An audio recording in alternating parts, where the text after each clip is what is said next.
Hello मेरे प्यारे विद्यार्थी जी, की हाल चाल।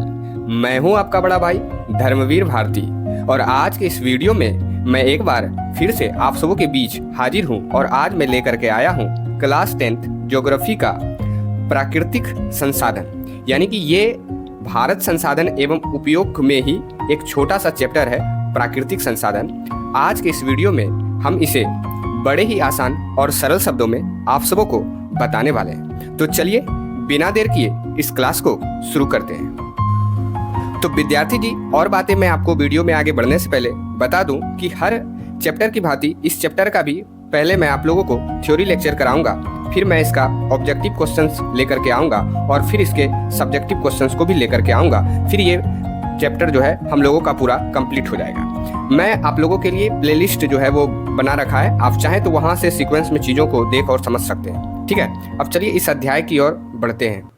अब विद्यार्थी जी, इस अध्याय के मुख्य टॉपिक में जाने से पहले एक और महत्वपूर्ण बातें हम लोग जान लेते हैं, जो कि बहुत सारे बच्चे हो सकता है कि जानते होंगे और बहुत सारे ऐसे बच्चे भी होंगे जो शायद इस बारे में नहीं जानते होंगे। अब देखिए, ये जो ज्योग्राफी का आपका पहला चैप्टर है उसका नाम है भारत संसाधन एवं उपयोग, और ये बहुत इंपॉर्टेंट और बहुत बड़ा चैप्टर है। यदि इस चैप्टर को आप केवल पढ़ लेते हैं तो आपका 40 से 50% क्वेश्चन जो है वो इसी चैप्टर से होता है और यहाँ से आपका जो है वो बन जाएगा। ठीक है, तो प्यारे विद्यार्थियों, मैं आप लोगों को बता दूं कि ये चैप्टर का मेन नाम जो है वो भारत संसाधन एवं उपयोग है और इसको ना अलग अलग छोटे छोटे चैप्टरों में जो है वो बांट करके हम लोगों को जो है हम लोगों की किताबों में दी गई है। तो प्यारे विद्यार्थी जी, हम क्या करने वाले हैं कि हम भी उसी प्रकार से, जिस प्रकार से भारत संसाधन एवं उपयोग को अलग अलग संसाधनों में बांट करके आपकी किताब जो है आपको आपकी किताबें जो है वो तैयार की गई है, उसी प्रकार से मैं आपके लिए भी इस चैप्टर को आसान बनाने के लिए इसे उसी तरह से अलग अलग संसाधनों के तौर पे मैं पढ़ाऊंगा। जैसा कि आपने जाना होगा कि भारत संसाधन एवं उपयोग, जिसको ऑलरेडी मैंने पढ़ा रखा है, जिसमें संसाधनों के बारे में एक तरह से काफ़ी विस्तार से चीज़ें बताई गई है। वहाँ हम लोग संसाधन का इंट्रोडक्शन करते हैं। फिर उसमें से जो सबसे महत्वपूर्ण संसाधन है, जैसे कि प्राकृतिक संसाधन, ये आपका इसमें पहला अध्याय हो जाता है। फिर ये जल संसाधन है, फिर वन एवं वन्यजीव संसाधन है, और फिर खनिज संसाधन है, और फिर शक्ति एवं ऊर्जा संसाधन है। तो आज के इस वीडियो में हम प्राकृतिक संसाधन के बारे में पढ़ेंगे। ठीक है, फिर अगला हमारा जो चैप्टर आएगा वो जल संसाधन आएगा, और फिर हम लोग वन एवं वन्यजीव संसाधन, और फिर खनिज संसाधन, और फिर शक्ति एवं ऊर्जा संसाधन को जो है इस प्रकार से हम इस अध्याय को पूरा पढ़ने वाले हैं। वैसे इसका प्लेलिस्ट मैंने बना दिया है, आप चाहे तो प्लेलिस्ट में चीज़ों को सीक्वेंस से देख लेंगे तो आपको कोई भी असुविधा नहीं होगी। तो आप शायद मेरे पढ़ाने के तरीकों को समझ पा रहे होंगे कि किस प्रकार से मैं आप लोगों को पढ़ाने वाला हूं और इस अध्याय को किस प्रकार से हम लोग कंप्लीट करने वाले हैं। तो आप बहुत समझदार और होशियार बच्चे होंगे, हमें उम्मीद है, और आप ये बातें और मेरी भावनाओं को समझ पा रहे होंगे। अब चलिए इस अध्याय के मुख्य टॉपिक की ओर बढ़ते हैं।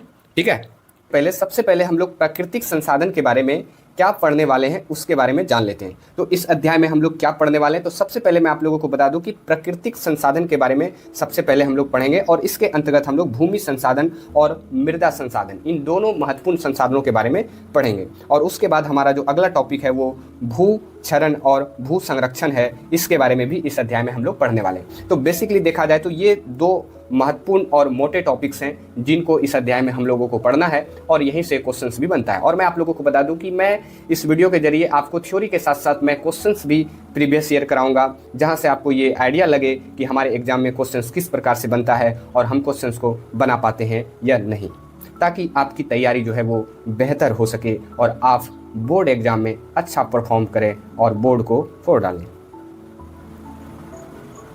तो आइए इस अध्याय को शुरू करते हैं, और पहला टॉपिक जो हमारा है वो है प्राकृतिक संसाधन क्या है।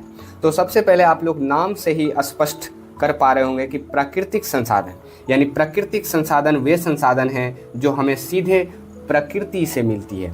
यानी सबसे पहले आप लोग संसाधन के बारे में तो जान ही रहे हैं, जो कि मैंने आपको पिछले वीडियो में बताया था कि इसमें दो ही बातें आपको ध्यान में रखनी है कि जो हमारी आवश्यकताओं को पूरा करे और जो हमारे काम को आसान बनाए, उसे हम संसाधन कहते हैं। और यहाँ हम प्राकृतिक संसाधन के बारे में पढ़ रहे हैं। तो यानी प्राकृतिक संसाधन वे संसाधन हैं जो सीधे प्रकृति से मिलती हो। प्रकृति कहने का मतलब हुआ कि जिसमें मानव का कोई हस्तक्षेप ना हो, वो अपने आप बना हो। जैसे हम नॉर्मल जीवन में यदि कोई चीज़ को किसी इंसान ने नहीं बनाया है तो हम लोग ये कह देते हैं कि उसे भगवान ने बनाया है, लेकिन इसी चीज़ को पढ़ाई लिखाई में हम लोग प्राकृतिक का नाम दे देते हैं कि इसे प्राकृतिक ने बनाया है। तो प्राकृतिक संसाधन वे संसाधन होंगे जो सीधे प्रकृति से मिलती है, ये आप शायद समझ पा रहे होंगे। एग्जाम्पल से आपको समझाऊं तो भूमि, क्या आप बता सकते हैं कि भूमि को किसी इंसान ने बनाया होगा? नहीं, ये अपने आप बना है। या तो हम नॉर्मल जीवन में इसे कह दें कि इसे भगवान ने बनाया है, और यही चीज़ को हम लोग पढ़ाई लिखाई में कह देते हैं कि उसे प्रकृति ने बनाया है। तो भूमि एक प्रकार का प्राकृतिक संसाधन है। उसी तरह से जल और वन ये भी हमारे प्राकृतिक संसाधन ही हैं, जैसा कि आप चित्र के माध्यम से भी देख करके समझ सकते हैं। अब इसी प्राकृतिक संसाधन में ये जो भूमि संसाधन है ये काफ़ी महत्वपूर्ण संसाधन है, और इसके बारे में अगले पेज से हम लोग पढ़ने वाले हैं। तो अब हमारा है भूमि संसाधन। तो सबसे पहले मैं आप लोगों को बता दूं कि भू का भी मतलब भूमि ही होता है, यानी जमीन ही होता है, और भूमि भी इसे कह सकते हैं। यानी भू या भूमि एक महत्वपूर्ण प्राकृतिक संसाधन है, ये आप पहले से जान रहे हैं। वैसे मैंने जानबूझ करके ये चीज़ें आपको बताई। अब हम लोग क्या करेंगे कि भूमि जो है, और वो भूमि कहाँ का है? तो भारत का है। क्यों? क्योंकि हम लोग भारत में रहते हैं और भारत में ही ये पढ़ाई लिखाई कर रहे हैं, इसलिए हम भारत के भूमि का जो भौतिक स्वरूप है उसके बारे में हमें जानना जरूरी है। तो यहाँ हम लोग भारत में भूमि का भौतिक स्वरूप जो है वो समझेंगे।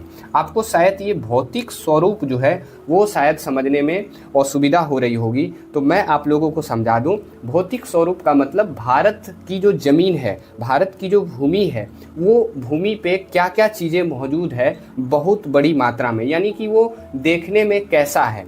तो मैं आप लोगों को सबसे पहले बताऊं कि भारत का जो कुल क्षेत्रफल है, सबसे पहले आप लोग ये जानें कि 32,87,263 वर्ग किलोमीटर है। यानी कि ये जो भारत आप देख रहे हैं, ये जो भारत है, ये भारत की जो क्षेत्रफल है, यानी भारत कितने एरिया में है, तो ये 32,87,263 वर्ग किलोमीटर में है। ये आप यहाँ ये देख सकते हैं, यानी इसका इतना क्षेत्रफल है।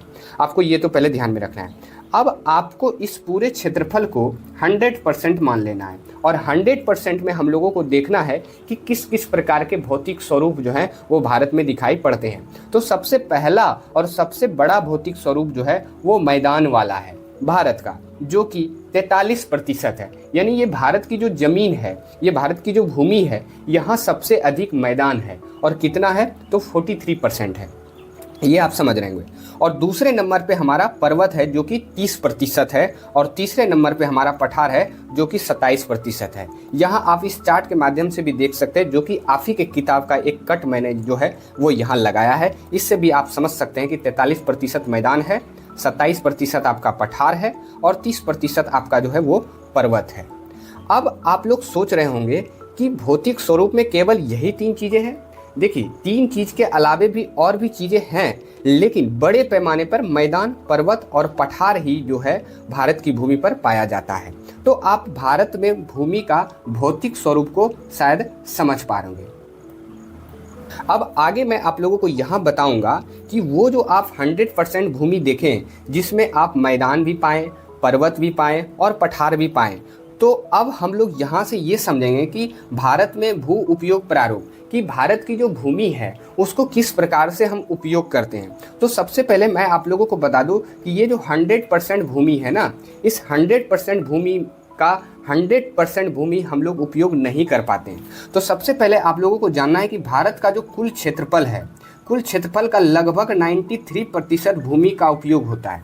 यानी जो कुल क्षेत्रफल है कि मान लेते हैं 100% क्षेत्रफल है, तो इसमें 93% भूमि का ही उपयोग हम जो है अलग अलग तरीके से करते हैं। बाकी 7% जो भूमि है हमारा यूं ही ऐसे ही बेकार रहता है, जिसमें हम लोग 54 से 55% भूमि पर कृषि की जाती है। यानी कि खेती बाड़ी की चीज़ें जो है वो 54 से 55% भूमि पर हम लोग करते हैं। तो आप देख सकते हैं कि मैदानी भाग सबसे ज़्यादा है, उसके बावजूद भी इतना कम परसेंटेज पे हम लोगों की खेतीबाड़ी होती है। तो इसके पीछे क्या वजह है? तो आप लोग कॉमन सेंस लगा सकते हैं या ये सोच सकते हैं कि कहीं ना कहीं भारत की भूमि जो है वो हो सकता है किसी वजह से ख़राब हो रहा हो, जिसके वजह से ये स्थिति आज हमें देखने को मिल रही है, कि हमारे पास बहुत मात्रा में भूमि होते हुए भी हम कम मात्रा की भूमि का उपयोग ही कर पा रहे हैं? तो आइए इसको समझने की कोशिश करते हैं कि इसके पीछे क्या कारण है। तो इसके पीछे जो सबसे बड़ा कारण है वो है भूमि का निम्नीकरण।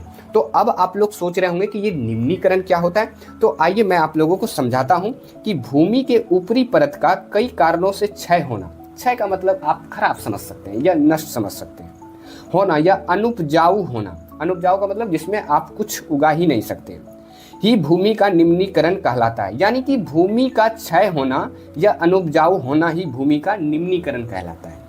तो अब आप समझ रहे होंगे कि अच्छा, निम्नीकरण का मतलब एक तरह से हम खराब भूमि समझ रहे हैं, मतलब समझ सकते हैं। तो हाँ, आप समझ सकते हैं। आप एग्जाम्पल से समझें, जैसे पंजाब राज्य जो है, हरियाणा जैसे राज्यों में अधिक सिंचाई की वजह से भूमि का निम्नीकरण हो जाना, यानी कि भूमि जो है वो खराब हो रही है अधिक सिंचाई की वजह से।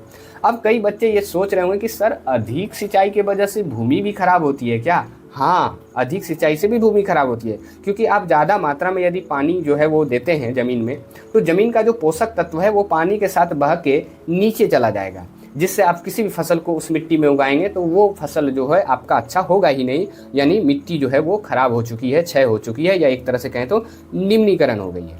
दूसरा एग्जाम्पल आप समझें कि झारखंड, छत्तीसगढ़, उड़ीसा जैसे राज्यों में खनन जो है वो भूमि निम्नीकरण का कारण है। खनन का मतलब खुदाई, क्योंकि आप लोग जानते हैं झारखंड, छत्तीसगढ़, उड़ीसा जैसे राज्यों में खनिज बहुत ज़्यादा है, जैसे कि कोयला वगैरह जो है वो यहाँ बहुत अधिक मात्रा में पाया जाता है, और कोयला धरती के अंदर होता है, तो धरती से हम लोग खनन करके कोयला को निकालते हैं।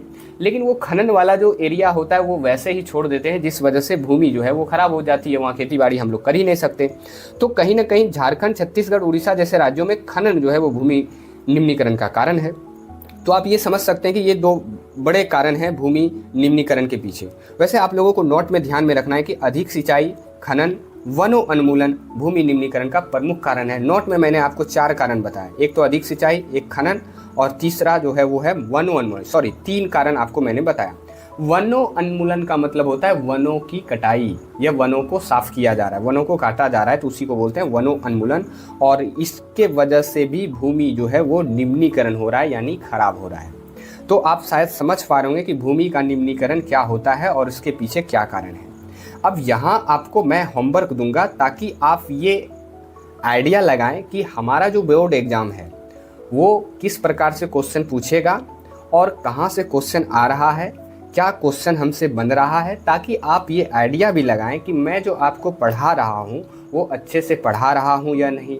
आपके लिए ये जो कंटेंट है, ये जो मैंने एक तरह से नोट्स बनाया है, ये नोट्स आपके काम का है कि नहीं, ये आपको खुद अनुमान लगाना है अपने मन से। क्योंकि आप लोग मेरे चैनल का नाम यदि देखें तो ऑन माइंड, यानी अपना मन, तो आपको अपने मन से ये सभी चीज़ें सोचनी है और ये फिर डिसाइड करनी है कि हमें ये पढ़ना है या नहीं, और या मेरे चैनल को सब्सक्राइब आपको करना है या नहीं। ये मैं आप पे छोड़ता हूँ। तो ये आपका होमवर्क रहा, आप वीडियो को रोक करके इसे ज़रूर बनाएं, जिसमें सबसे पहला क्वेश्चन आपका पंजाब में भूमि निम्नीकरण के मुख्य कारण हैं। आपको 4 ऑप्शंस दिए गए हैं, इन 4 ऑप्शंस में एक ऑप्शन पे आपको टिक करना है जो कि सही है, और ये 1 नंबर का आपको वहाँ बोर्ड एग्जाम में पूछा जाता है। और आप देख सकते हैं कि ये क्वेश्चन कितनी बार आपके बोर्ड एग्जाम में पूछा गया है, 2012, 2020, 2021 और 2022। अब एक क्वेश्चन मैं सब्जेक्टिव का लिया हूँ जो आपको 2 नंबर का पूछा जाता है आपके एग्जाम में। तो आप यहाँ देख सकते हैं कि भूमि निम्नीकरण की समस्या के निदान हेतु किन्हीं 2 उपायों का उल्लेख कीजिए। ये आपके इस बार का जो एग्ज़ाम हुआ था 2025 में, इसी बार ये क्वेश्चन जो है वो पूछा गया है, और आप इसका जवाब जो है बड़ी आसानी से दे सकते हैं कि भूमि निम्नीकरण के पीछे जो कारण है उस पर आप जो है रोक करें, जैसे कि वनोन्मूलन पे आप रोक करें जिससे निम्नीकरण समस्या से बचा जा सकता है। आप खनन पे रोक लगाएं, आप अधिक सिंचाई पे रोक लगाएं। तो इन सभी चीज़ों पर रोक लगा करके आप भूमि निम्नीकरण की समस्या का निदान, या एक तरह से कहें तो उपाय जो है वो ढूंढ सकते हैं, या भूमि निम्नीकरण होने से आप बचा भी सकते हैं। तो शायद आप मेरी भावनाओं, मेरी बातों को समझ पा रहे होंगे कि मैं आप लोगों को क्या समझाने का प्रयास कर रहा हूँ। अब हमारा अगला और इस चैप्टर का सबसे इम्पॉर्टेंट टॉपिक है हमारा मृदा संसाधन। तो मृदा का मतलब होता है मिट्टी। तो भूपृष्ठ पर दानेदार वाली पतली परत मृदा कहलाती है।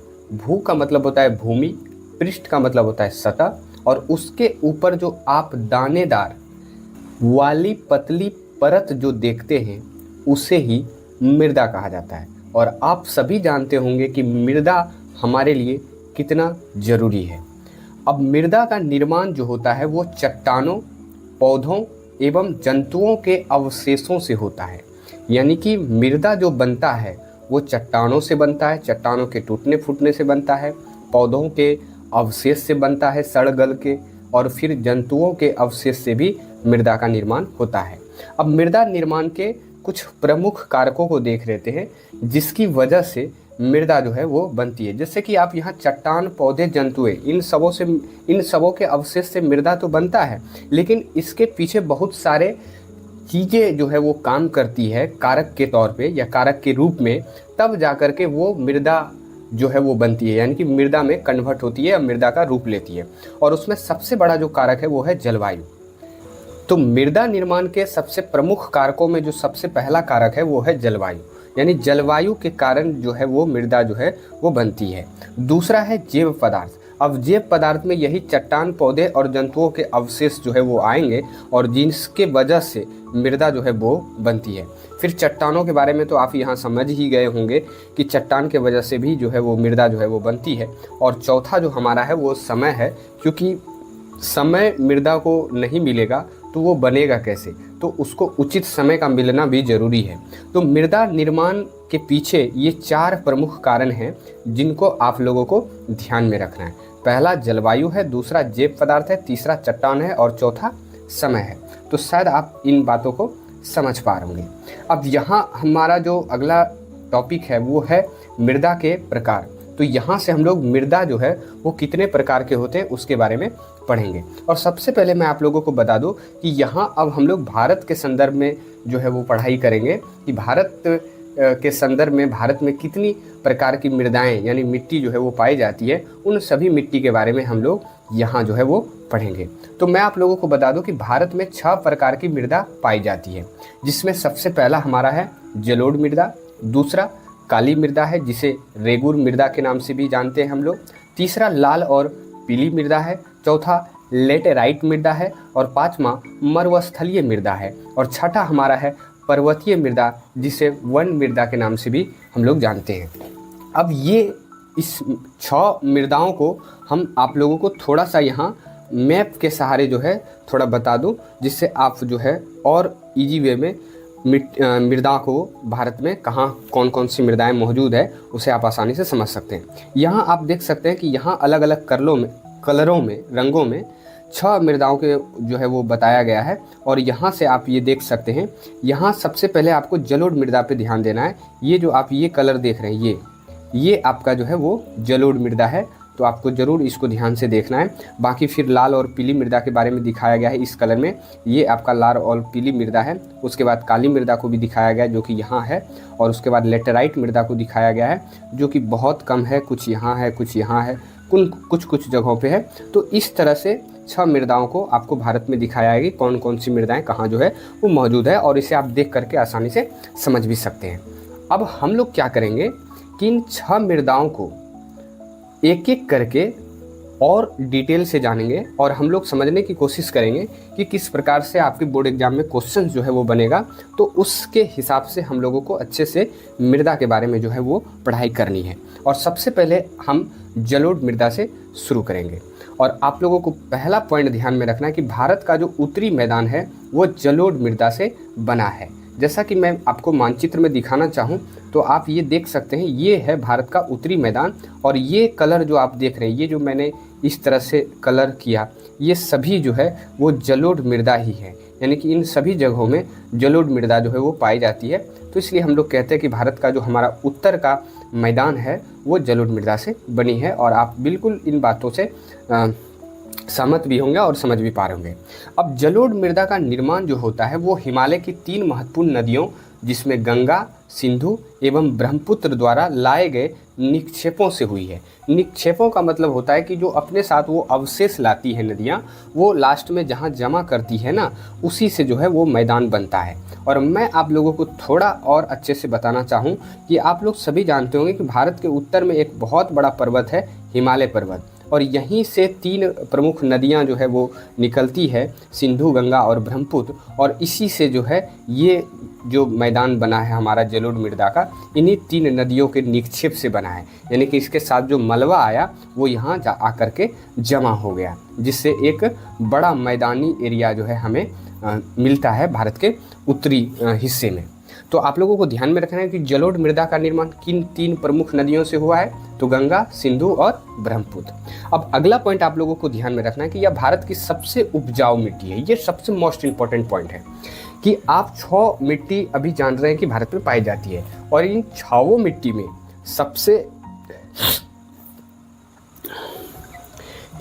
मिट्टी में सबसे अधिक उपजाऊ कोई मिट्टी है तो वो आपका जलोढ़ मिट्टी है। तो ये बातें आपको ध्यान में रखनी है। इसके अलावा इस मिट्टी में चावल, गेहूं, गन्ना, मक्का जैसी फसलें जो है वो उगाई जाती है।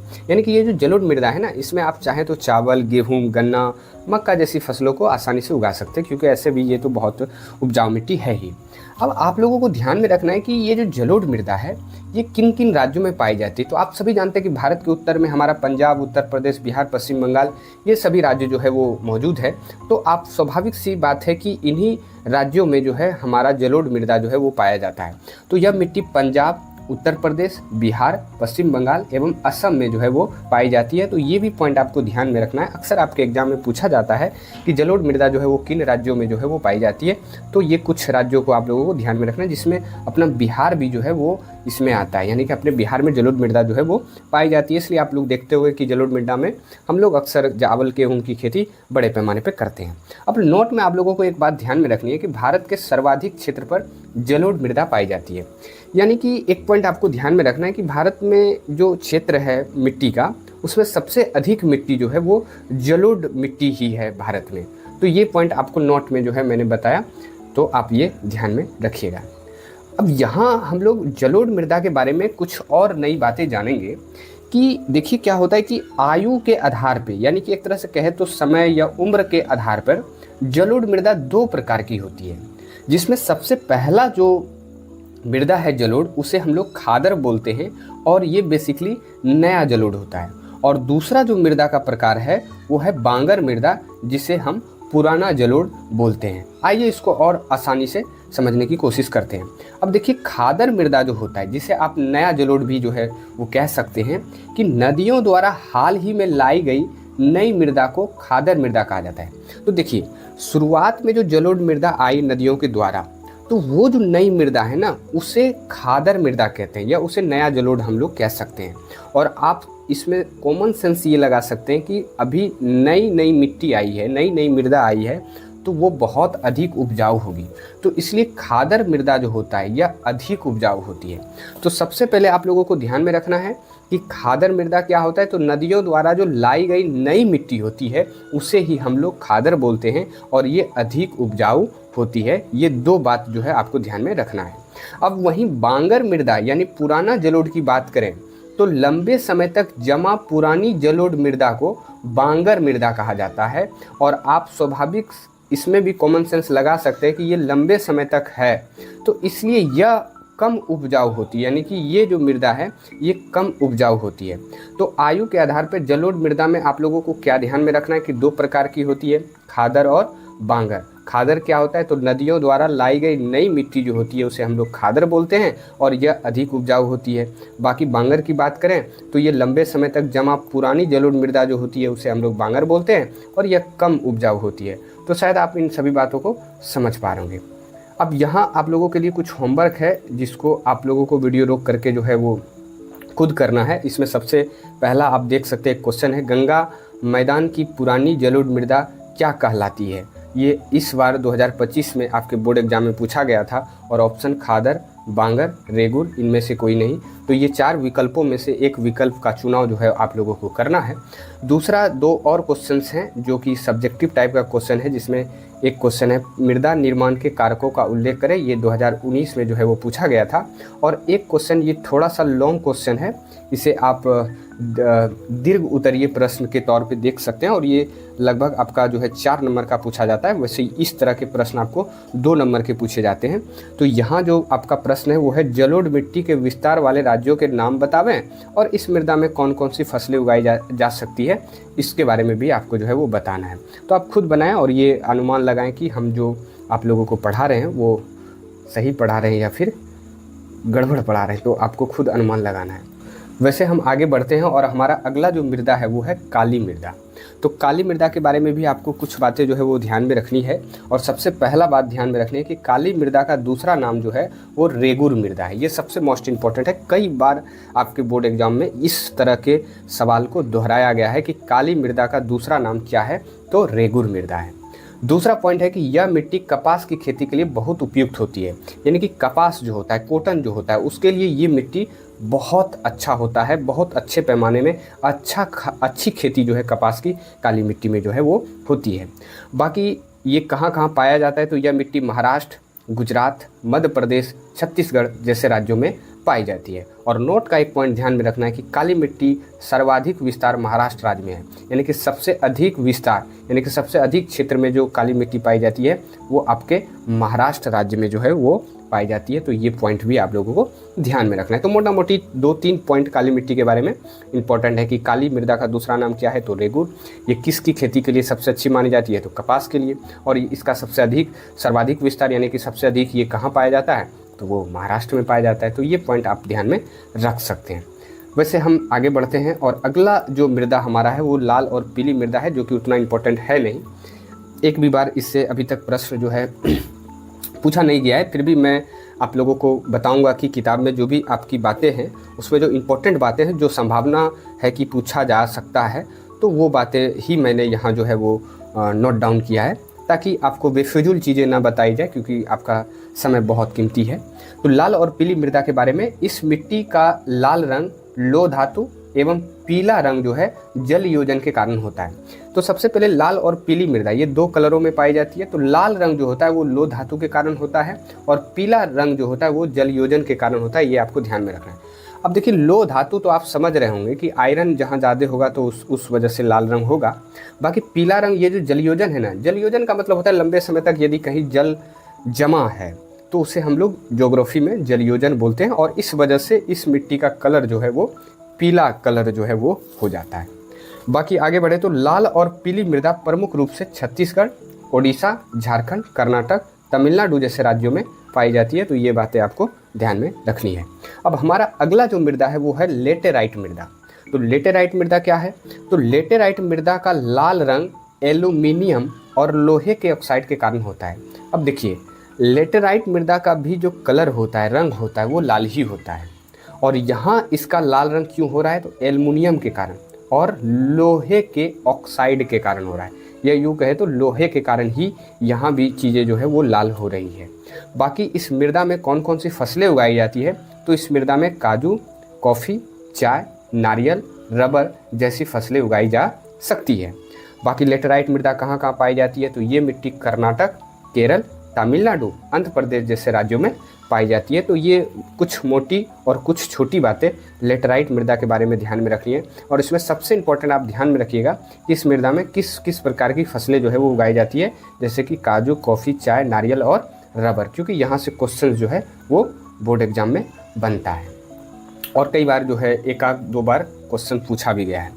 अब हमारा अगला जो मृदा का प्रकार है वो है 5वां मरुस्थलीय मृदा, और फिर हमारा लास्ट जो है 6 नंबर जो है वो पर्वतीय या वन मृदा होगा। अब मरुस्थलीय मृदा क्या है, तो इस प्रकार की मिट्टी रेतीली और लवणीय होती है। तो मरुस्थलीय मृदा में आप लोगों को ध्यान में रखना है कि ये मिट्टी जो है ना वो रेतीली यानी धारदार होती है, और लवणीय का मतलब इसमें नमक की मात्रा जो है वो मौजूद होती है। ये मिट्टी प्रमुख रूप से राजस्थान में पाई जाती है। तो ये इंपॉर्टेंट पॉइंट है आपके एग्जाम के दृष्टिकोण से कि मरुस्थलीय मृदा कहाँ पाई जाती है, तो वो आपका राजस्थान में पाई जाती है। और आप लोग शायद जानते होंगे कि राजस्थान में एक बहुत बड़ा मरुस्थल है और उसका नाम थार है, जो कि भारत का सबसे बड़ा मरुस्थल है। तो इस वजह से वहाँ मरुस्थली जो वहाँ की जो मिट्टी है उसे हम लोग मरुस्थलीय मृदा जो है कहते हैं। बाकी सबसे लास्ट जो हमारा मृदा है छठा, वो है पर्वतीय, जिसे हम वन मृदा भी कहते हैं। तो ये मिट्टी आमतौर पर पहाड़ी और पर्वतीय क्षेत्रों में पाई जाती है। बस यही पॉइंट आप लोगों को इसमें ध्यान में रखना है, बाकी इसमें ज़्यादा कुछ है नहीं। तो आपने देखा कि किस प्रकार से हमारे भारत में जो है 6 प्रकार की मृदाएं जो है वो पाई जाती है, और उन 6 प्रकार की मृदाओं में कौन कौन सी बातें आप लोगों को ध्यान में रखनी है वो भी मैंने आप लोगों को बताया। तो हमें उम्मीद है कि आप सभी बातों को समझ पा रहे होंगे।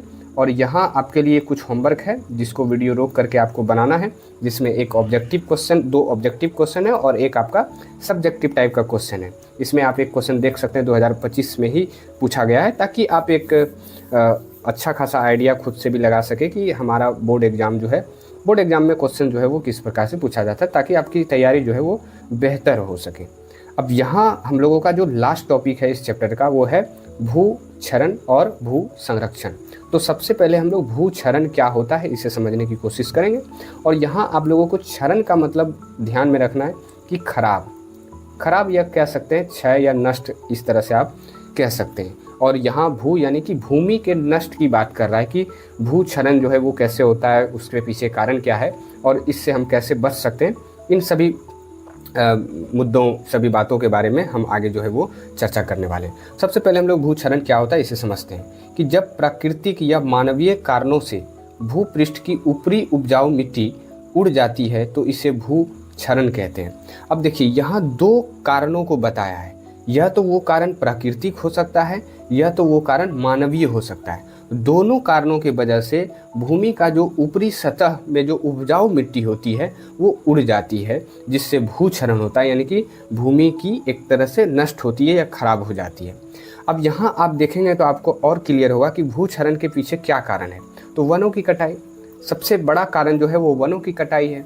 वन जब होते हैं पेड़ पौधे तो वो मिट्टी में एक अपना पकड़ बना के रखते हैं, और जैसे ही पेड़ कटता है तो मिट्टी में जो है वो पकड़ नहीं होता है, जिसके कारण मिट्टी जो है वहाँ से हट जाती है। तो वनों की कटाई जो है भूक्षरण का एक पहला सबसे बड़ा कारण है। उसके बाद अधिक सिंचाई है, उसके बाद बाढ़ है और चौथा आपका तूफान है। अब यहाँ से आप ध्यान में देख सकते हैं कि यहाँ ये जो वनों की कटाई आप देख रहे हैं ये तो मानवीय कारण है, क्योंकि हम ही लोग तो वन को काटते हैं। बाकी अधिक सिंचाई भी आपका मानवीय कारण ही है। बाकी बाढ़ और तूफान देखें तो ये प्रकृति के द्वारा आता है, तो ये प्राकृतिक कारण है जिसके वजह से भूक्षरण होता है। तो इसलिए यहाँ आप देख सकते हैं प्राकृतिक और मानवीय कारण दोनों के बारे में बताया जा रहा है कि जिसके वजह से भूक्षरण होता है। अब आगे हम लोग समझेंगे कि भू संरक्षण क्या है, क्योंकि आपने जाना कि क्षरण तो नुकसान तो आपने जान लिया क्या है और क्या कारण है। अब संरक्षण का मतलब इसको कैसे बचा सकते हैं। तो भू संरक्षण क्या होता है, तो मिट्टी को क्षरण से बचाने, वही नष्ट होने से बचाने और उसकी उपजाऊ शक्ति बनाए रखने की प्रक्रिया को भू संरक्षण कहते हैं। आप लोग जानते हैं कि कई अलग अलग तरीक़ों से हम लोग हमेशा प्रयास करते हैं, खास करके हमारे किसान भाई लोग, कि भूमि का जो मिट्टी है वो संरक्षित रहे, वो उसमें उपजाऊ शक्ति जो है वो बनी रहे, वो क्षरण से बचे। इसके लिए हमारे भारत के किसान जो है कई अलग अलग तरीके जो है वो अपनाते हैं अलग अलग क्षेत्रों में। तो सबसे पहले आप लोगों ने भू संरक्षण का मतलब समझ रहे होंगे, भूमि को बचाना। अब यहाँ भू संरक्षण के उपाय के बारे में जानेंगे कि किन किन उपायों के जरिए हम भूमि को संरक्षित कर सकते हैं, यानी कि भूमि को नष्ट होने से बचा सकते हैं। और आप लोग जानते हैं कि भूमि में क्या है, मिट्टी ही तो है। तो डायरेक्ट हम कह सकते हैं, इनडायरेक्टली यहाँ एक तरह से मिट्टी को ही बचाया जा रहा है, लेकिन डायरेक्ट हम भूमि की बात कर रहे हैं। तो बेसिकली देखा जाए तो हम लोग मिट्टी को बचाने की बात कर रहे हैं कि भाई मिट्टी को कैसे बचाएं, और मिट्टी बचा है तो हमारा भूमि बचा है। तो भू संरक्षण के यहाँ कुछ उपाय दिए गए, जिसमें सोपानी कृषि करके हम भू संरक्षण कर सकते हैं, यानी कि भूमि को बचा सकते हैं। और सोपानी कृषि को सीढ़ीनुमा कृषि भी कहते हैं। पहाड़ी इलाकों में इस तरह की खेतीबाड़ी किया जाता है भूमि को संरक्षित करने के लिए। दूसरा, समुच्च कृषि करके भी हम भूमि को संरक्षित कर सकते हैं। और तीसरा, फसल चक्रण करके, यानी फसल चक्रण तरीके को अपना करके भी हम भूमि को संरक्षित कर सकते हैं, यानी कि बचा सकते हैं। अब इन तीनों उपायों के बारे में हम थोड़े और डिटेल से पढ़ेंगे, क्योंकि यहाँ से बराबर क्वेश्चन जो है वो पूछा जाता है और बच्चों को काफ़ी ज़्यादा दिक्कत भी होता है। इसमें सबसे पहले हम लोग समझेंगे कि सोपानी कृषि यानी सीढ़ीनुमा कृषि क्या है और इसके जरिए हम किस प्रकार से भूमि को संरक्षित करते हैं, यानी कि बचाते हैं। तो आइए इसको समझते हैं। तो सोपानी कृषि वह खेती है जिसमें पहाड़ी ढलानों को काटकर सीढ़ीनुमा खेत बनाए जाते हैं, बनाए जाते हैं ताकि मिट्टी व जल का क्षरण रोका जा सके। आप देख रहे हैं ना कि देखिए सोपानी कृषि एक तरह का कृषि पद्धति है, जिसमें क्या होता है कि पहाड़ी इलाकों में जो किसान होते हैं वो पहाड़ों को काटकर सीढ़ीनुमा खेत बनाते हैं। और इस सीढ़ीनुमा खेत बनाने के पीछे ये वजह है वजह ये है कि मिट्टी जो है वो वहाँ क्षरण होने से बच सके, और कहीं ना कहीं वो जल को भी बचाने के लिए इस तरह की चीज़ें करते हैं। आपको थोड़ा सा मैं इसका इमेज जो है वो दिखाऊं। आप यहाँ देख सकते हैं, यही है आपका सीढ़ी नुमा जो है वो खेत, और इसमें किसान भाई लोग जो हैं हमारे खेती करते हैं, जिससे भूमि जो है वो क्षरण से बच सके और यहाँ पानी भी जो है वो बच सके। तो इस तरह के सीढ़ी नुमा खेती वगैरह जो है वो की जाती है पहाड़ी इलाकों में। अब आप लोगों को अगला पॉइंट इसमें ध्यान में रखना है कि सोपानी कृषि उत्तराखंड राज्य में प्रसिद्ध है। अब देखिए, इस तरह की खेती सबसे अधिक प्रसिद्ध अपने भारत के किस राज्य में है, तो वो उत्तराखंड में, क्योंकि उत्तराखंड जो है वो पहाड़ी इलाका है। आप लोग यदि गए होंगे कभी तो जानते होंगे। तो सोपानी कृषि उत्तराखंड राज्य में प्रसिद्ध है, तो ये आपको ध्यान में रखना है कि सोपानी कृषि किस राज्य में प्रसिद्ध है, तो वो उत्तराखंड राज्य में प्रसिद्ध है। उसके बाद हमारा दूसरा है समोच्च कृषि। इसके जरिए भी हम भूमि को संरक्षित कर सकते हैं। तो इसमें देखिए क्या करते हैं कि समोच्च कृषि वह विधि है जिसमें खेतों में हल चलाते समय ढलान के साथ साथ समान ऊंचाई की रेखा, जिसे आप समोच्च रेखा भी कह सकते हैं, पर जुताई की जाती है ताकि मिट्टी और जल का क्षरण रोका जा सके। अब देखिए, इसमें भी बातें घूम फिर के वहीं आ रही है कि ये तरीका भी हम लोग भूमि को संरक्षित करने के लिए ही करते हैं। और पहाड़ी इलाकों में जल की भी काफ़ी कमी होती है, तो एक चीज़ें और वो जोड़ दे रहा है कि भाई जल को भी इसमें हम बचाते हैं। तो समोच्च कृषि में क्या करते हैं, समोच्च कृषि वह विधि है जिसमें खेतों में हल चलाते समय ढलान के साथ साथ समान ऊंचाई की रेखा में, यानी समोच्च रेखा में, सीधी रेखा में हम जुताई करते हैं, ताकि मिट्टी का क्षरण जो है वो कम से कम हो और पानी भी हमारा जो है वो कम से कम बर्बाद हो। तो ये मकसद होता है समोच्च कृषि के पीछे। अब समोच्च जुताई की बात करें तो ये पहाड़ी क्षेत्रों में की जाती है। ये आपको ध्यान में रखना है कि समोच्च जुताई जो है वो किस इलाके में की जाती है, तो मैदानी इलाकों में नहीं की जाती है, वो पहाड़ी क्षेत्रों में की जाती है। अब तीसरा हमारा है फसल चक्रण, जिसके जरिए भी हम भूमि को संरक्षित कर सकते हैं। तो फसल चक्रण क्या है, तो फसल चक्रण बेसिकली बहुत सिंपल है कि फसल चक्रण का मतलब है एक ही खेत में हर बार अलग अलग फसल उगाना। इससे मिट्टी खराब नहीं होती और फसल अच्छी होती है। तो यहाँ भी आप देख रहे हैं ना कि भूमि को ही क्षरण होने से बचा रहा है, यानी कि मिट्टी को खराब होने से बचा रहा है। तो फसल चक्रण में बेसिकली हम लोग क्या करते हैं, एक ही खेत होता है, उसमें अलग अलग फसल जो है हम लोग उगाते रहते हैं। क्यों उगाते हैं, ताकि हमारा जो है मिट्टी यानी भूमि जो है वो खराब नहीं हो यानी क्षरण नहीं हो, वो एक तरह से संरक्षित रहे, यानी कि बचे रहे। तो शायद आप इन सभी बातों को समझ पा रहे होंगे कि ये सोपानी कृषि क्या है, ये समोच्च कृषि क्या है और ये फसल चक्रण क्या है, ये किसान क्यों करते हैं। तो भूमि को संरक्षित करने के लिए ये चीज़ें जो है किसान लोग करते हैं। अब आप लोगों को यहाँ होमवर्क दिया गया है, जिसमें सबसे पहला एक ऑब्जेक्टिव क्वेश्चन है जो कि 2025 में ही पूछा गया है, और दूसरा एक सब्जेक्टिव टाइप का क्वेश्चन है, ये भी 2025 में पूछा गया है, और एक और क्वेश्चन है, ये आप देख सकते हैं कितनी बार ये एग्जामों में पूछा गया है। तो हमें उम्मीद है कि ये छोटा सा प्रयास आप लोगों को बहुत अच्छा लगा हो। तो धन्यवाद, मिलते हैं अगली वीडियो में।